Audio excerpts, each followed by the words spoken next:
Nous traversons le Sahara équatorial pour poursuivre vers le sud et la vallée du Mzab.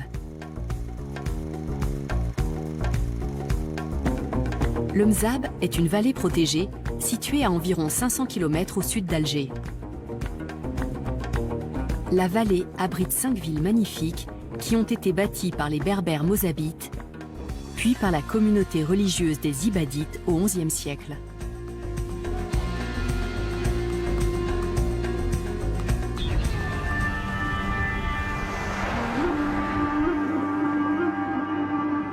Le peuplement de la vallée remonte au 8e siècle. Les Berbères mozabites ont commencé à se sédentariser parce que le climat était trop rigoureux pour leur mode de vie traditionnel. Ils étaient semi-nomades, c'est-à-dire qu'ils n'avaient pas d'agriculture permanente. Ils se déplaçaient constamment dans le Mzab. Ils n'en sortaient jamais. Ils n'avaient pas de palmeraies, pas de villes. À l'époque où ils étaient semi-nomades, il y avait beaucoup moins de sources d'eau dans la région. C'est ce qui les a poussés à se sédentariser. Le plus important pour eux, c'était de résoudre le problème de l'eau et de trouver des sources et des systèmes durables pour avoir un approvisionnement régulier et une agriculture stable. C'est la genèse du peuplement du Mzab.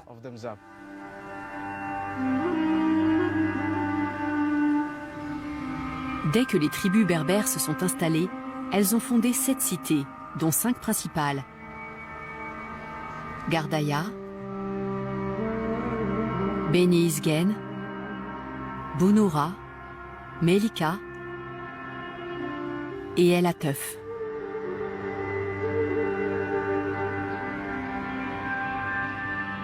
Les villes du Mzab sont des citadelles édifiées sur un promontoire et elles suivent toutes le même principe architectural. Elles sont reconnaissables à leur minaret pyramidal qui fait office de tour de guet et leur mosquée à 4 pointes. À l'origine, c'était une forteresse défensive en haut de la colline, la mosquée étant considérée comme la dernière ligne de défense. Autour de la mosquée, les habitations sont agencées en cercles concentriques. Elles se ressemblent toutes, car la société mozabite était basée sur l'égalité. La vie était fondée sur le respect de la famille. Chacune des 7 villes du Mzab est composée de 3 quartiers différents. Le Ksar est le village où les gens vivent. Ici, la priorité, c'est le quotidien de la famille. Il y a principalement des maisons. Elles sont apparues progressivement, d'abord autour de la mosquée, avant de s'étendre jusqu'à former la ville que vous voyez aujourd'hui. Habitant de Gardaïa, Kamel Ramadan est aussi guide. Vous parlez d'une maison traditionnelle qui est construite dans le fond. Ce sont tous des rochers qui touchent cette partie pour construire toute cette maison traditionnelle avec des matériaux de construction, avec des rochers purement traditionnels dans le noyau de l'ancienne ville de Gardaïa. C'est un échantillon qui existe maintenant plus de 10 siècles. Dans le Ksar, nous avons aussi le quartier des marchands. Il est bien délimité et il y a une porte d'entrée. Ça veut dire que dans le reste du village, c'est interdit d'ouvrir un commerce. Parmi les coutumes traditionnelles ici, toute cette partie c'est spécialement pour le commerce, pour les activités commerciales et activités voilà. Dans l'ancienne ville, c'est uniquement la mosquée, l'école coranique et aussi les habitations, plus de 9000 habitations pour minimiser le bruit et aussi pour faire l'intimité totale. C'est pour cela qu'ils ont fait cette séparation.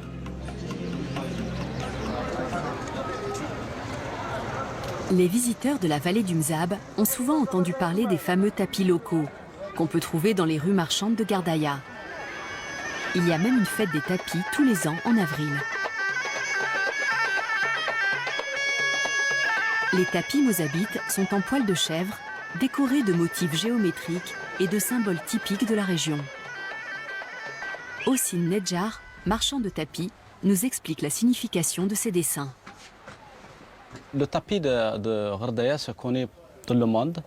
Et maintenant, il y a des gens, ils prennent les modèles ou les motifs d'ici, par exemple, de Mzab. ils tissent d'autres piliers. Il y en a des tapis haute laine, on fait par terre. Il y en a des tapis géométriques, on fait sur le mur. Il y en a des tapis avec plein de symboles, on fait comme des gandoras, ça s'appelle la gandora mozabite. Il y en a le tapis, on fait sur la porte de la chambre de la mariée. Et le tapis mzab, c'est plein de symboles. Chaque motif, il y a une explication. Différents modèles de tissage. Les mêmes symboles, on trouve dans ce tapis-là. Les 3 modèles de contact, amour, business, forcé, les 3 modèles de mariage. Les 2 clés, voilà. Les clés, ça dépend le premier contact, amour ou jalousie. Et ça, c'est la broche, pour garder la laine. Pour garder la laine. Le serpent, les scorpions, les petits oiseaux, voilà. Chaque chose, il y en a les empreintes. Aussi les couleurs, chaque couleur, ça présente quelque chose. Le tapis mzab, surtout la gandora mozabite, plein en fond noir. Le noir, c'est contre la mauvaise œil. Et le rouge, c'est l'amour. Et le jaune, chaque couleur, ça donne quelque chose.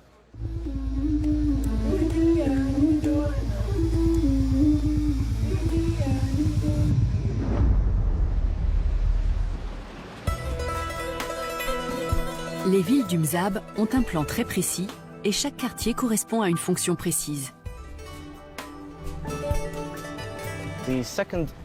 La deuxième partie de la ville, c'est la palmeraie. Contrairement au village qui est tout en haut de la colline, la palmeraie est toujours dans la vallée, tout près de l'eau. C'est là que le système de distribution a été développé.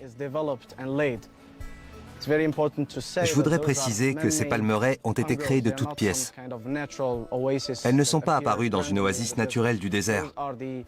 Elles sont le résultat de siècles de travail acharné et d'un équilibre trouvé entre la nature et les besoins humains. La troisième partie de la ville, c'est le cimetière. En général, il est dans la partie la plus basse, jamais en hauteur et jamais au fond de la vallée. Il doit être à l'abri de l'eau et des inondations. Le cimetière est une partie importante de la ville, parce que c'est sa mémoire et qu'on y trouve toute l'imagerie religieuse.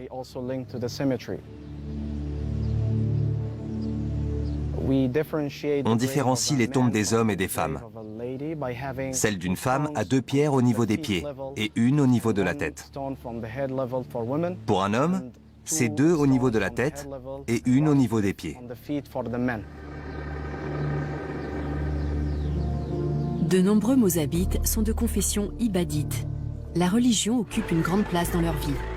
La dynastie des Rostémides, qui a régné dans le nord de l'Algérie au 8e et 9e siècle, était ibadite. Quand elle a été renversée par les Fatimides, les fidèles ibadites se sont réfugiés dans le désert où ils ont bâti leur cité au 11e siècle. L'ibadisme est une branche de l'islam distincte du chiisme et du sunnisme. L'ibadisme est très strict et chaque individu doit répondre de ses actes. Il ne suffit pas d'être musulman pour obtenir le salut. Un comportement respectueux des préceptes religieux doit accompagner la foi. Cette règle, conjuguée à un environnement très dur et une vie quotidienne difficile, a sans doute favorisé un grand sens de l'effort dans cette communauté.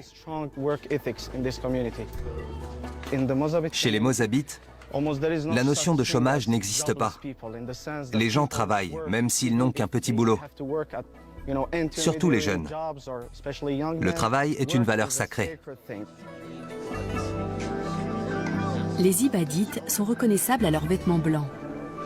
Les femmes mariées portent le haïk ou aouli, un grand tissu blanc en laine qui recouvre tout leur corps, à l'exception d'un œil. Les ibadites vivent depuis des siècles dans la culture mozabite, mais ils forment une communauté soudée à part.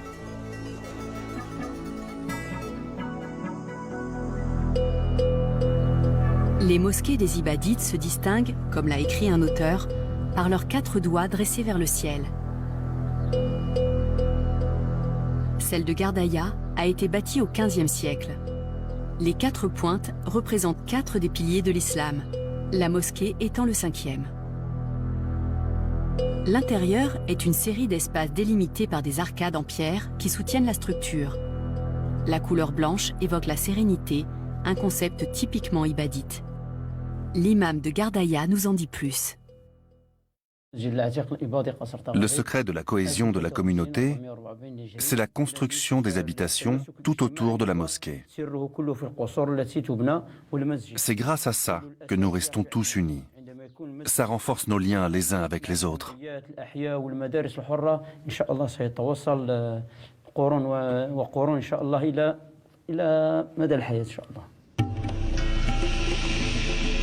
Dans la ville voisine d'El Atef, la mosquée est très originale.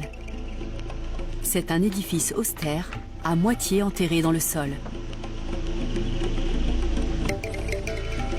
Sa conception reflète l'unité de la communauté. Brahim Hadji, guide touristique, nous l'a fait visiter.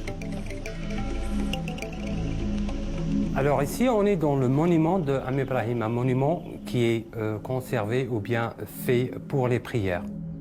Et ce qu'on voit derrière moi, c'est le mihrab, plutôt le minaret, où le muezzin ou bien la personne va appeler à la prière. Et juste à côté, le mihrab, donc le mihrab pour la destination de la Mecque. L'imam, il est là, donc les gens derrière, pour faire la prière. Et si on va légèrement derrière, pour voir derrière ce muret, vous avez la tombe du sage ou bien de l'imam, Am Ibrahim toujours. Là, à ma gauche, et ce que vous voyez, donc là où l'imam va s'asseoir pour le prêche ou bien pour lire le Coran. Cette partie que vous voyez ici, c'est un compartiment pour hommes. À ma droite maintenant, c'est le compartiment des femmes. D'habitude, il y a une isolation entre les deux compartiments. Là, et ce que vous voyez à l'entrée, donc les gens vont laisser les chaussures à l'extérieur pour passer ou bien pénétrer dans le bâtiment. Donc, il y aurait des tapis au sol. Et ce qu'on voit là, à ma droite, ces ouvertures pour les livres de Coran. Et ce que vous voyez ici, cette entrée ou bien cette ouverture, est le premier compartiment des femmes. Et vous avez la deuxième qui est par-dessus, là à ma droite. Et là, ici, c'est l'entrée des femmes. Ce bâtiment, vu son architecture, il a inspiré beaucoup d'architectes contemporains. Là, ce que vous voyez par exemple, ces ouvertures ici, c'est des ouvertures de climatisation, ainsi de capter la lumière. Et ainsi, les piliers que vous voyez, donc des positions différentes, ça donne un sens d'intimité, donc une sorte de rideau entre l'extérieur et l'intérieur. Donc ici, quelque part dans ce coin-là, vous n'avez pas une vue sur l'extérieur. Automatiquement, ça serait l'inverse, de l'extérieur vers l'intérieur. La mosquée Sidi Ibrahim a été bâtie au XVe siècle et elle est classée au patrimoine mondial de l'UNESCO. C'est un édifice aux lignes pures et futuristes. Elle a servi d'inspiration à l'architecte Le Corbusier pour une chapelle en France.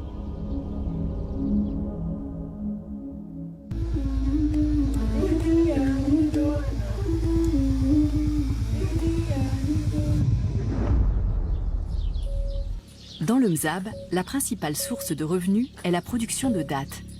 Il y a environ 60 000 palmiers dattiers dans la vallée. La récolte se fait en août, mais il faut entretenir les arbres toute l'année, notamment pour faire la pollinisation à la main et l'élagage.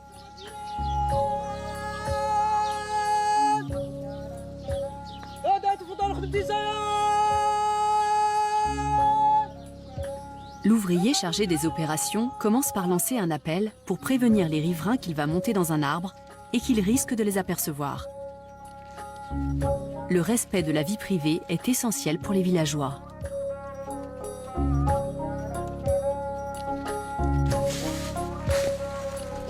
Est en train de répartir ces régimes de dattes, donc qui commence à peser un petit peu lourd sur le palmier. Donc il va essayer de répartir et de partager le poids des régimes de dattes sur les branches de palmier. Et ce qui n'est pas bien formé comme régime de dattes ou bien de dattes, automatiquement il va les couper comme vous les voyez.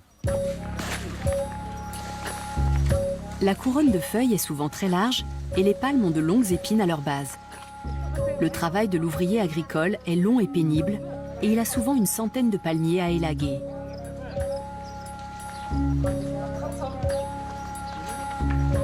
Les palmiers fournissent une matière première précieuse et rare pour les constructions. Les branches coupées serviront forcément plus tard. Les gens d'ici ont réussi à survivre dans un environnement très difficile, parce qu'ils n'ont pas cherché à imposer leurs lois à la nature.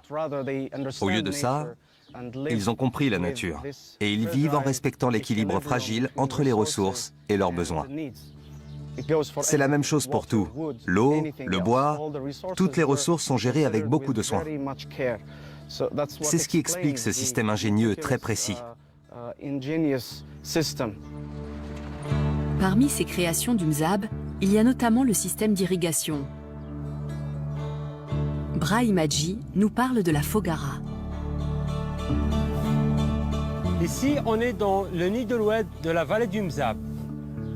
La crue qui va venir juste devant moi, elle est automatiquement captée à travers ces 18 ouvertures, qui sont 18, et ce système qui a été créé il y a à peu près 900 ans.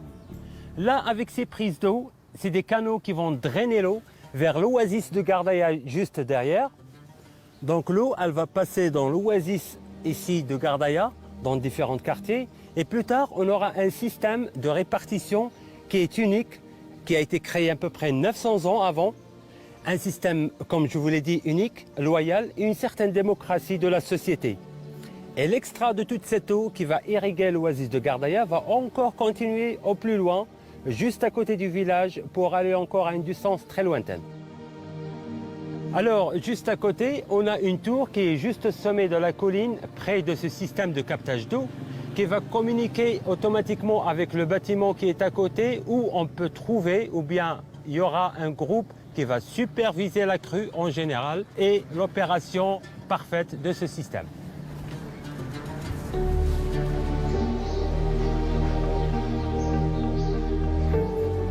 Donc ici, on est dans une ruelle, juste à côté de la sortie ou bien de ces canaux automatiquement. Donc l'eau, elle va passer à travers ou bien dans ce sens-là, tout au fond de cette ruelle. On a des prises d'eau qui sont juste en bas ou en dessous des murs. Donc la hauteur parfois du débit d'eau, elle est de 15, parfois jusqu'à 60 cm de hauteur.